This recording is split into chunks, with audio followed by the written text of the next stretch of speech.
Very good morning dear student.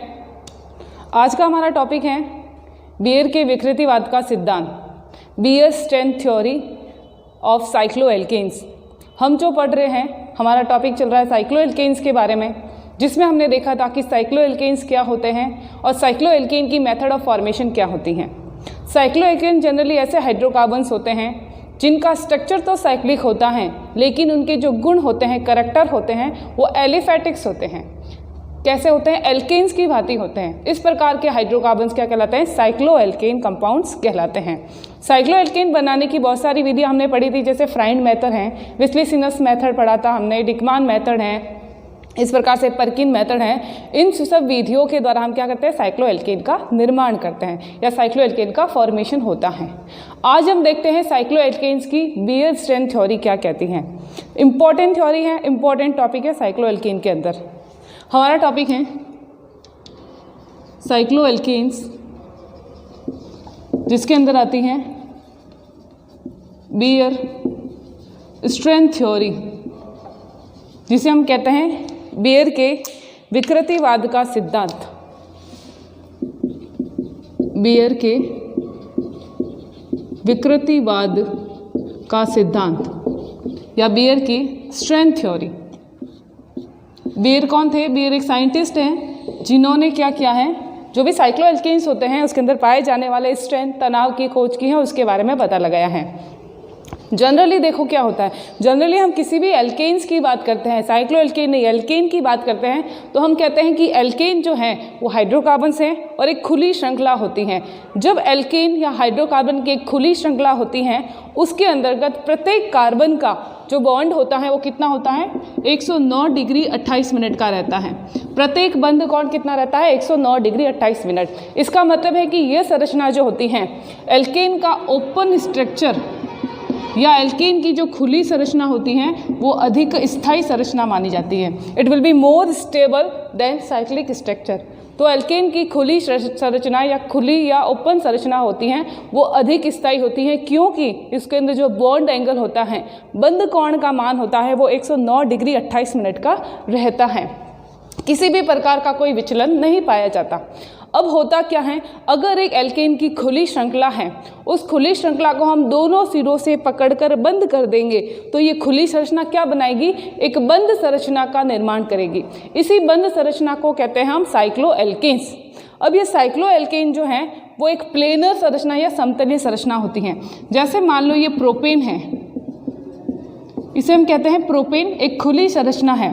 इस संरचना में इस पहले कार्बन तथा अंतिम कार्बन को अगर दोनों सिरों से बांध दे तो एक संरचना बनेगी इस तरह की। ये क्या बनेगी? इसमें भी 3 कार्बन ही है, लेकिन साइक्लिक स्ट्रक्चर है। कैसा? त्रिभुज के जैसा स्ट्रक्चर आपको दिखता है, ट्राइएंगुलर। इसे हम कहते हैं साइक्लोप्रोपेन। दोनों में अंतर क्या है? प्रोपेन जो है एक खुली संरचना है, ओपन स्ट्रक्चर है। साइक्लोप्रोपेन एक बंद संरचना है, जिसे हम साइक्लोएल्केन कहते हैं। अगर हम खुली संरचना से बंद संरचना की तरफ जाते हैं तो बंद संरचना के अंदर प्लेनर स्ट्रक्चर तो होता है, लेकिन बंद कोण या जो बंद कोण होता है, बॉन्ड एंगल होता है, उसमें डेविएशन पाया जाता है, विकृति पाई जाती है। और इसी विकृति की वजह से जो वो जो बंद संरचना होगी वो अस्थायी या अनस्टेबल प्रकृति की होती हैं। प्रोपेन के अंदर देखें तो कार्बन का बॉन्ड एंगल 109 डिग्री 28 मिनट का रहता है, लेकिन जैसे ही साइक्लोप्रोपेन में आओगे आप क्या देखते हो?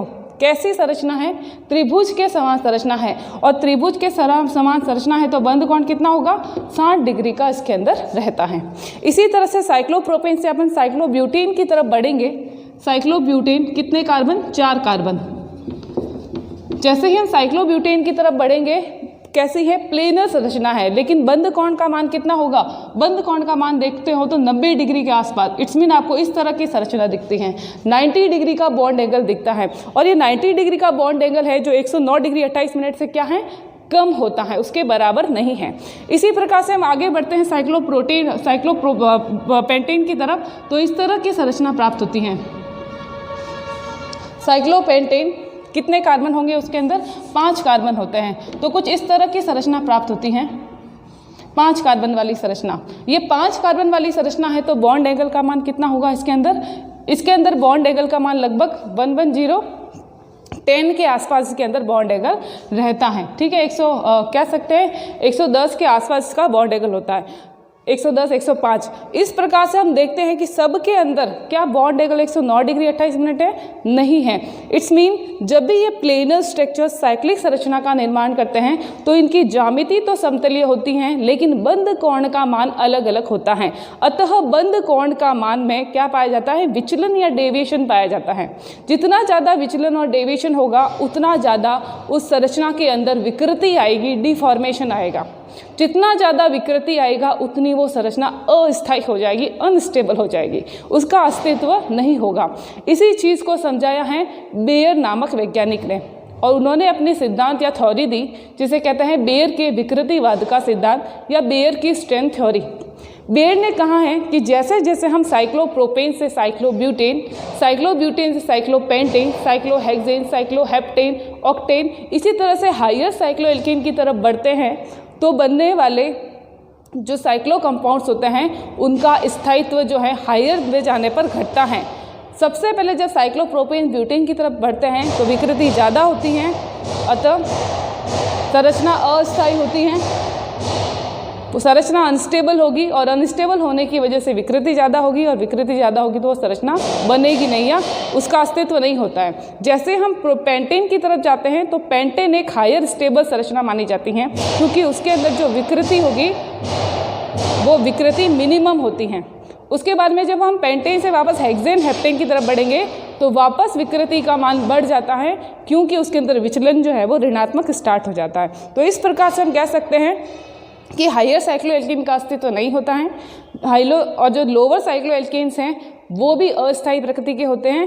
केवल साइक्लोपेंटेन जो है वो ज़्यादा स्थायी माना जाता है या मोर स्टेबल होता है। जैसे कि देखो, अगर पेंटेन, इसके लिए उन्होंने क्या किया, एक सूत्र दिया, एक फॉर्मूला दिया है बेयर के विकृति का फॉर्मूला क्या है, फॉर्मूला का मान होता है बेयर की विकृति, या कहते हैं अपन विचलन कितना होगा उसके अंदर, तो मान है 109 डिग्री 28 मिनट माइनस थीटा।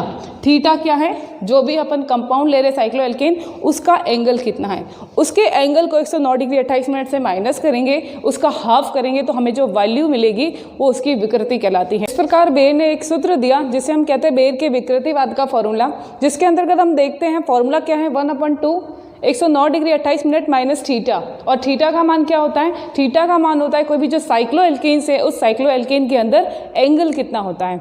अगर हम अलग अलग एंगल्स यहाँ पे रखेंगे, साइक्लोप्रोपेन से लेकर साइक्लोब्यूटेन, साइक्लोपेंटेन, हेप्टेन, हेक्सेन की तरह हायर एल्केन की तरफ बढ़ते हैं तो हमें ये देखते हैं कि साइक्लोप्रोपेन जो है उसके अंदर थीटा का मान कितना होता है। साइक्लोप्रोपेन एक ट्राइएंगुलर या त्रिभुज के आकार का होता है, तो इसके अंदर बंद कोण का मान होता है 60 डिग्री या 60 डिग्री।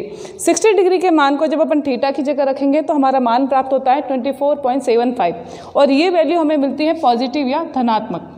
इसी तरह से हम ब्यूटेन के लिए देखें, साइक्लोब्यूटेन, तो मान प्राप्त होता है 9.75। इट्स मीन मान क्या हो रहा है, अब घटता जा रहा है। इसी तरह से पेंटेन के लिए देखेंगे तो मान प्राप्त हुआ 0.75 और मान घट गया।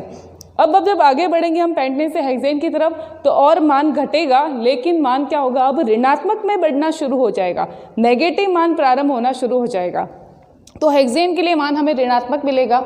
उसके बाद में हेप्टेन और ऑक्टेन तक बढ़ेंगे तो भी हमें मान जो है ऋणात्मक या नेगेटिव में प्राप्त होगा।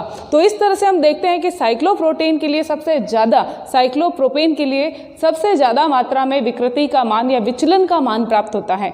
कोणीय विचलन या एंगल डेविएशन सबसे ज़्यादा 24.75 सबसे ज़्यादा विकृति होगी इसके अंदर, साइक्लोप्रोपेन के अंदर। इसलिए साइक्लोप्रोपेन की जो प्लेनर स्ट्रक्चर होता है, जो बंद संरचना होती है, वो अस्थायी प्रकृति की मानी जाती हैं, बहुत ही ज़्यादा अनस्टेबल होती हैं, बहुत ही ज़्यादा अस्थायी होती हैं, सबसे ज़्यादा विकृति होती हैं। अब बात करें साइक्लोब्यूटेन की, तो साइक्लोब्यूटेन के अंदर भी विकृति होती हैं, लेकिन प्रोपेन की तुलना में कम होती हैं, पेंटेन की तुलना में ज़्यादा होती हैं। इसलिए साइक्लोब्यूटेन की भी साइक्लिक स्ट्रक्चर अस्थायी या अनस्टेबल प्रकृति का होता है। पेंटेन की बात करते हैं तो पेंटेन के अंदर विकृति का मान सबसे कम 1 भी नहीं होता, मतलब 1 से भी कम होता है, 0.75 वैल्यू प्राप्त होती हैं। तो साइक्लोप्रोटेन की ऐसी संरचना होती है साइक्लोपेंटेन की, जिसके अंदर बेयर विकृति सबसे कम मात्रा में पाई जाती हैं। और बेयर विकृति जितनी कम होगी क्या होगा, विचलन कम तो विकृति कम, और विकृति कम तो स्थायित्व उसका ज़्यादा हो जाएगा। इसलिए साइक्लोप्रोटेन साइक्लो एल्केन की जो भी संरचना होती है उसके अंदर साइक्लोपेंटेन सबसे स्थायी संरचना मानी जाती है। फिर जब हम साइक्लोहेक्सेन की तरफ बढ़ते हैं तो नेगेटिव में वैल्यू बढ़ना प्रारंभ हो जाती हैं। इस तरह से चाहे वैल्यू पॉजिटिव में आए या चाहे वैल्यू नेगेटिव में आए, अगर विचलन हो रहा है, अगर एंगल डेविएशन मिल रहा है तो वहाँ पे विकृति होगी ही होगी, और विकृति होगी तो स्थायित्व का मान घटेगा। जब मान धनात्मक प्राप्त होता है तो इसका मतलब है कि एंगल जो है वो क्या हो रहा है, संकुचित हो रहा है, ठीक है। और जब मान हमें ऋणात्मक प्राप्त होता है, नेगेटिव मान प्राप्त होता है, इट्स मीन जो एंगल है वो एक्सपांड हो रहा है, विस्तारित हो रहा है, प्रसारित हो रहा है। तो चाहे कोण संकुचित हो या प्रसारित हो, दोनों स्थितियों के अंदर क्या होगा, विचलन तो होगा ही होगा, विकृति तो होगी ही होगी, और विकृति होगी तो स्थायित्व का मान घट जाएगा।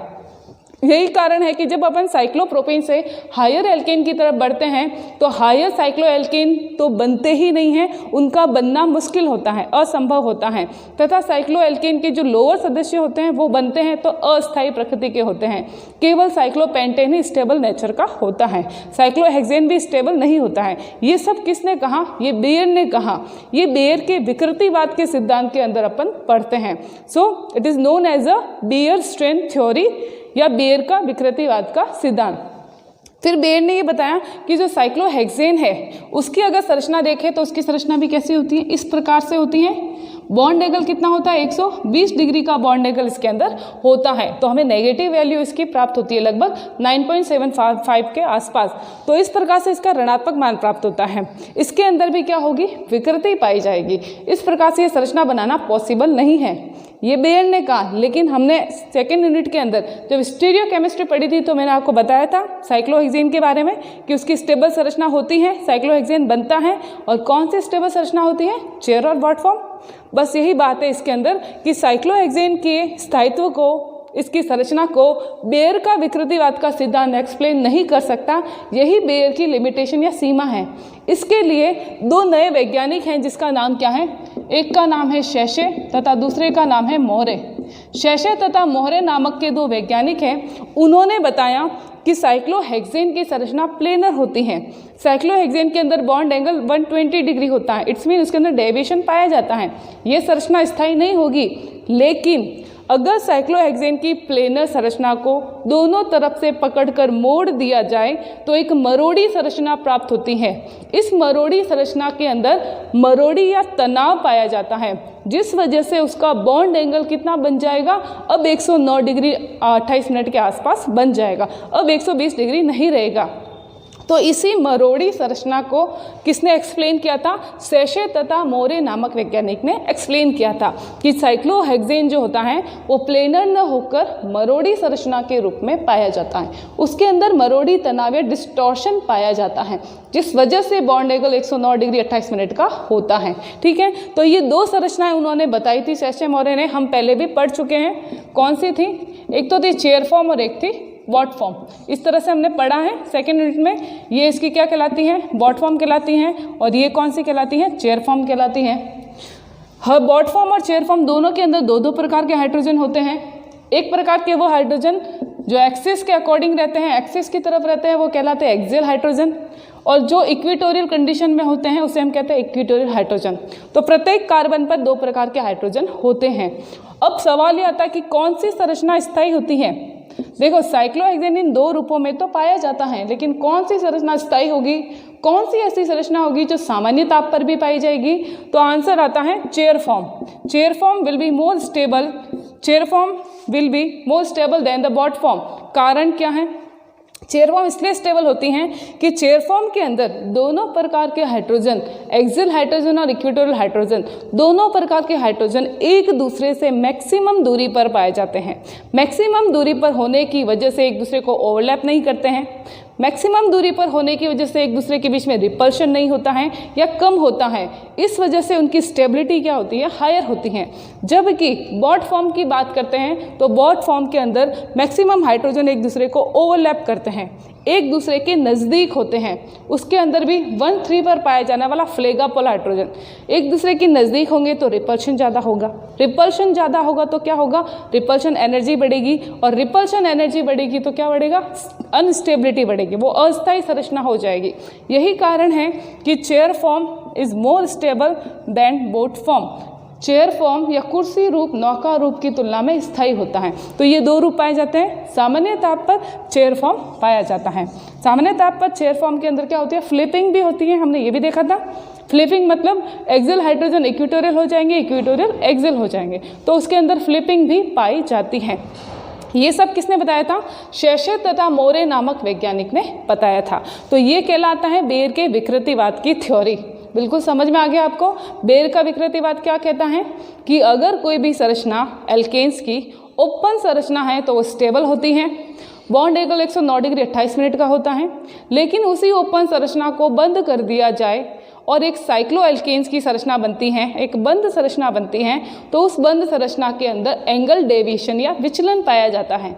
जितना ज़्यादा एंगल डेविएशन होगा उतनी वो संरचना अस्थायी प्रकृति की होती है, उसे बनाना संभव नहीं होता है, और बना दिया जाता है तो वो वापस ओपन हो जाती है, टूट जाती है, बिकॉज बहुत ही ज़्यादा अस्थायी, बहुत ही ज़्यादा क्रियाशील या रिएक्टिव होती हैं। और उसके अंदर भी हमने देखा कि साइक्लोपेंटेन जो है उसके अंदर मिनिमम डेविएशन पाया जाता है, इसलिए वो स्टेबल होती हैं। और साइक्लोहेक्सेन की स्टेबिलिटी कौन बता रहा है, शेषर तथा मोरे नामक वैज्ञानिक बताते हैं। तो ये है बेयर के स्ट्रेन थ्योरी या बेयर के विकृतिवाद का सिद्धांत। क्लियर। अगला जो टॉपिक है वो नेक्स्ट क्लास में अपन पढ़ेंगे। आज के लिए इतना ही। Thank you.